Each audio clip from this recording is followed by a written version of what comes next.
Hello guys, আসসালামু আলাইকুম। সবাইকে কেমন আছেন? আশা করি সবাই ভালো আছেন এবং আমি একটা আপনাদের মাঝে আবারও একটা নতুন একটা ব্লগ ভিডিও নিয়ে আসলাম। আজকে হচ্ছে সফল হচ্ছে রান্না বান্না। আফজা বলছিল বাইরে যাবে, তো আমি বলছি না বাইরে যাবো না, বাসায় মেহমান আসছে, সবাইকে চাইনিজ রান্না করে খাওয়ালাম। ফ্রাইড রাইস, চাইনিজ সবজি, তারপর হচ্ছে চিকেন ফ্রাই, তারপর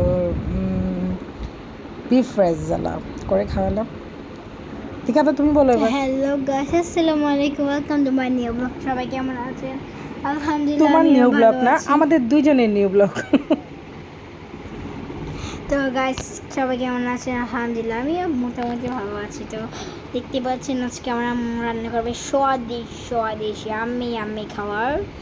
এখন আমি তো সবজি রান্না অলরেডি দিয়ে দিয়েছি, আপনারা দেখতেছেন কী কী দিচ্ছি না দিচ্ছি। অবশ্যই সবাই ইনগ্রিডিয়েন্টগুলো সবার পরিচিত, আমার দিকে আর মনে হয় বলতে হচ্ছে না।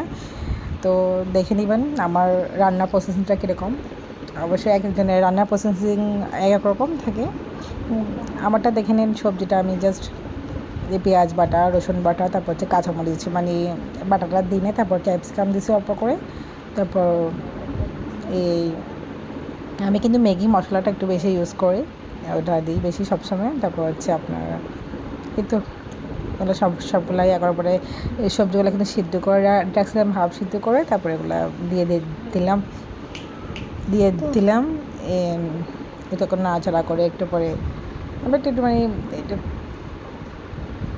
অল্প করে রাখছিলাম। এখন হচ্ছে আপনার চিকেন ফ্রাইড ম্যাগনেট করব। আমি আদা বাটা, রসুন বাটা, পেঁয়াজ বাটা সবগুলো দিলাম, তারপর লবণ দিলাম এখানে। আফজা কিন্তু খুব পছন্দ চিকেন ফ্রাই।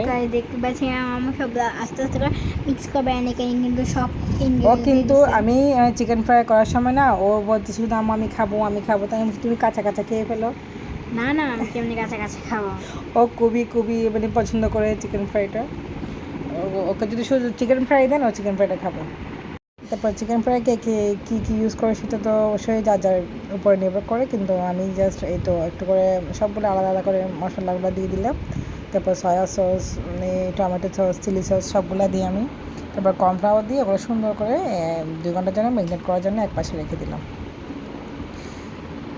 তারপর এই তো আফজা আছে, কিন্তু ক্যামেরাম্যান হচ্ছে আফজা, প্রায় সময় আফজায় থাকে আমার ক্যামেরাম্যানটা। এখন হচ্ছে আপনার ফ্রাইড রাইসেরটা মানে ওটা গিয়া করতেছি, মানে ওটা মানে ভাজাভুজি করতেছি। এই তো পেঁয়াজ এখানে ফ্রাইড রাইসে যেগুলো সবজি কাটে নিয়েছিলাম, এখানে হচ্ছে বাঁধাকপি, তারপর সরি সব বাঁধাকপি বলে, পাতাকপি বলে, এই তারপর ফুলকপি না এখানে, তারপর হচ্ছে আপনার এই গাজর, তারপর হচ্ছে বরবটি, তারপর হচ্ছে ক্যাপসিকাম, এই সবগুলো কেটে কুটিয়ে দিলাম। তারপর এখন এই তো চুলায় দেখতেছেন অলরেডি এগুলো সবগুলা মানে ভাজাভুজি করে নিয়ে নেব।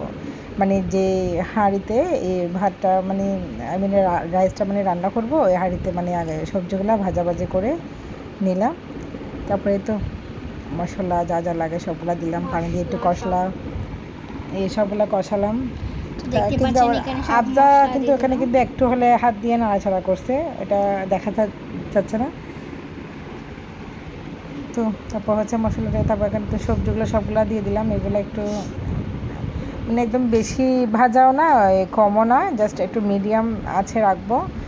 এই ভাজাটাকে একটু নরম হলে এটা একটু মানে অন্য পাত্রে এটা নিয়ে নিব, কারণ তারপর ওই পাত্রে সেম তেলে রাইসটা রান্না করা হবে।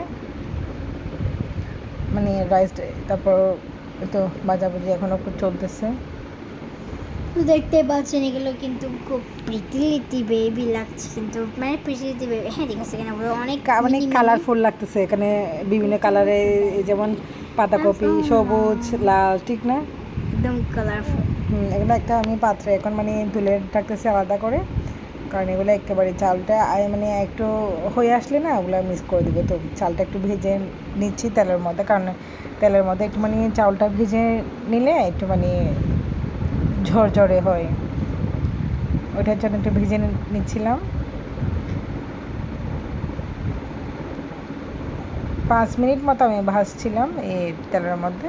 তারপর একটু গরম পানি দিয়ে দিলাম, তারপর ডিম নিয়েছিলাম 3টা। ডিমটা করছিলাম, বাট এটা আমি নিতে ভুলে গেছিলাম। আর আমাদের কিচেনের একটু কাজ চলতেছে, আপনাদেরকে আগেও অনেক একটা ব্লগে বলছিলাম যে কিচেনে আমাদের কাজ চলতেছে। এটা পুরোটা মানে একদম নতুন। তো দেখতেছেন আমার রাইসটা মাশাআল্লাহ খুব সুন্দর ঝরঝরে হয়েছে। এটা হচ্ছে বিফ চিলি। আমি বিফটাকে লম্বা করে কাটছিলাম। এখন এখানে আদা, রসুন, পেঁয়াজ, সয়া সস, তারপর হচ্ছে তারপর দই দিব, তারপর লবণ, সবগুলো মশলা দিয়ে একটু করে ম্যারিনেট করে রাখছিলাম। ম্যারিনেট করার পরে প্রায় 1 ঘন্টার মতো আমি এটা ম্যারিনেট করে রাখছিলাম, কারণ এখানে মশলাগুলো যেন ভালো করে যেন ঢুকে। কারণ এটা তো বিফ, চিকেন হলে একটু তাড়াতাড়ি মানে খুব কমের মধ্যে সবগুলা মানে ঢুকে যায়। তো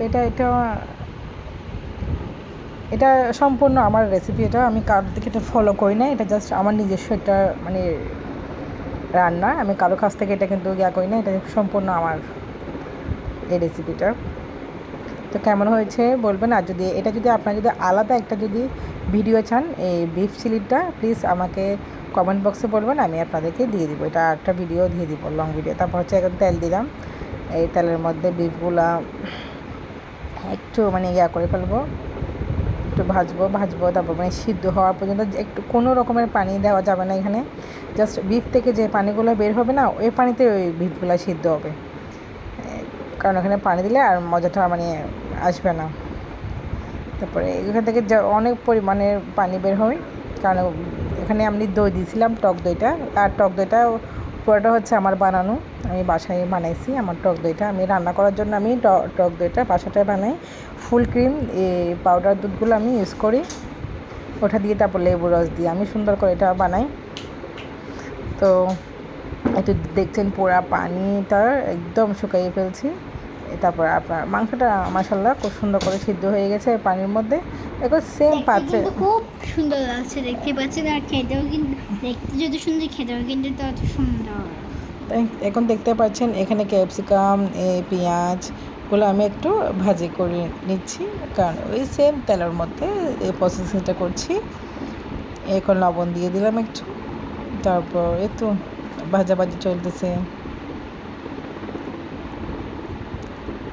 আফজা কিন্তু ওই দিন এমন পাড়া দিচ্ছে আমারে, ও কোনো মতে ভিডিও করতে চাচ্ছে না, অনেক জোর করে ওকে ভিডিওটা এনে করাতে হয়েছে। কারণ বাসায় সব মানে ওর ফুফাতো বাইরে আছে, ও খেলবে, তার জন্য অনেক মানে মানুষ মনে হয় একেবারে জোর করে ওকে মানে এটা করতে হয়েছে। আমার খুবই দুষ্টামি করে আপনাদের আফজা।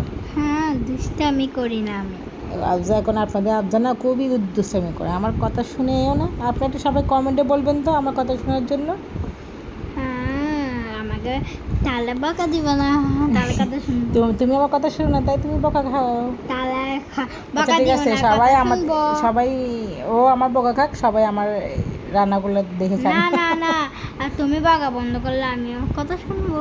তাই আচ্ছা ঠিক আছে, আমার কথা শুনতে হবে, তাহলে বকা দিব না। এই তো আপনারা দেখতেছেন এখানে আমাদের মা মেয়ের এই ফাইজলামিগুলো শুনতেছেন, বকগুলো শুনতেছেন। তারপর হচ্ছে এখানে আমি ক্যাপসিকাম, পেঁয়াজ, তারপর হচ্ছে একটু করে মানে লাল মরিচের গুঁড়োটা দিলাম। তারপর এই যে দই ছিল অল্প, ওগুলো দিয়ে দিলাম। তারপর কিন্তু সবগুলো কষানোর পরে একদম ভালো করে কষাতে হবে। একদম ভালো করে কষানোর পরে তারপর আপনি এই বিফগুলা মানে দিতে হবে। আমি সামান্য একটু দই বাটিতে একটু দইটা লেগেছিলো, তাই মানে দিয়ে দিলাম। এই তো বিফগুলা দিয়ে দিলাম। এখন বিফ তোলা হওয়ার পরে এই তো দেখেন প্রায় এখন এটা শেষ পর্যায়ে। তারপর চাইলে আপনারা কর্নফ্লাওয়ারটা অ্যাড করতে পারেন, আমার কর্নফ্লাওয়ারটা দিলে একটু ভালো লাগে, কারণ একটু মেখে থাকে। তারপর এটা হচ্ছে চিকেন ফ্রাইটা, একটু আমার ছোটো যা আমাকে একটু মানে হেল্প করতেছে, ও কিন্তু আমাকে প্রচণ্ড পরিমাণে হেল্প করে। আমরা দুজনে মিলেমিশে আমরা বাসার কাজগুলো সবগুলাই করি। ও এখন চিকেন ফ্রাইগুলো আমাকে করেছে মানে পানিতে আমি 2বার এটা কাউন্ট করি, এই মানে একবার শুকনো ময়দাতে, তারপর আবার পানিতে দিয়ে আবার এই তো শেষে দেখেন সুন্দর করে সবাইকে একটু প্লেটিং করে দিছি। মানে সবাই রেস্টুরেন্টের মতো বলছে, আমরা সবাই রেস্টুরেন্টের মতো খাবো। সবজিটা প্লেটে দিই নাই, জাস্ট এই তো সবাইকে এরকম করে দিছি। প্লিজ সবাই যদি আমাদের ভিডিওটা যদি ভালো লাগে প্লিজ লাইক কমেন্ট সাবস্ক্রাইব, আর যারা নতুন দেখছেন প্লিজ সবাই সাবস্ক্রাইব করবেন এবং সবাইকে এন্ড সবাই আমার অনেক- জন্য দোয়া করবেন যেন ভালো থেকে সুস্থ থেকে সবাই লাইক কমেন্ট আল্লাহ শেয়ার হাফেজ, সবাইকে আসসালামু আলাইকুম। আল্লাহ হাফিজ, bye bye, love you guys.